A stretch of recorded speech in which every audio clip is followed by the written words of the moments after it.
This month, the A&E Network debuted a new home makeover show, but with a twist. It's called Designing Blind, and for a good reason, because couples are turning to a designer who they don't know, but there is only one thing. He's a decorator who can't see a thing. Hopefully, when this couple finds out that you're blind, they will be open and receptive and willing to do this.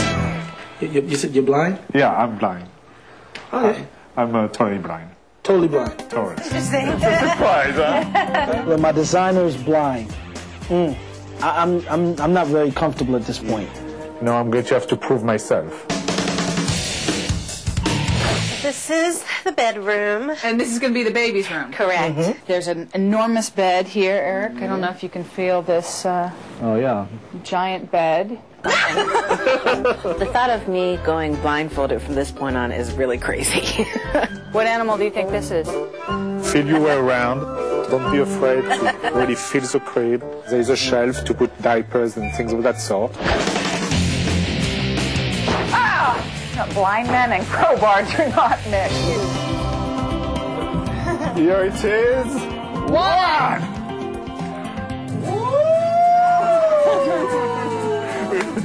This is very hot.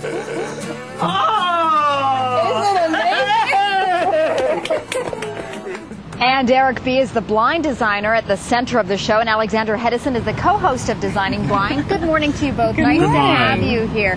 Alexander, let me start with you, because when you first heard the concept of this show of a blind designer, I mean, it sounds almost gimmicky. I mean, what did you think? I was so excited to meet him because I love design and I'm very visual, and I just couldn't figure out how it was going to work. And when I met him, I was amazed. I mean, his what work, he can do, as we saw by that his work is amazing, and he's so gifted because he really does use his other senses. And you have the responsibility of breaking the news to the couples, as we saw there. I do. What is kind of their reaction when they first hear, and then you actually help them kind of go through the experience by putting them through a little test, blindfolding them, and showing them kind of how Eric goes about choosing how to redecorate their home. Well, it definitely starts with them being very nervous and not sure, and they can't figure out how it works. And then they kind of, they sort of warm up to the idea. And even when they put, they get the blindfolds on, they're a little resistant. But they really, each couple has gone through an incredible process from beginning to end with this. And Eric, I know you lost your eyesight in 1995 because of a degenerative eye disease called CMV retinitis. So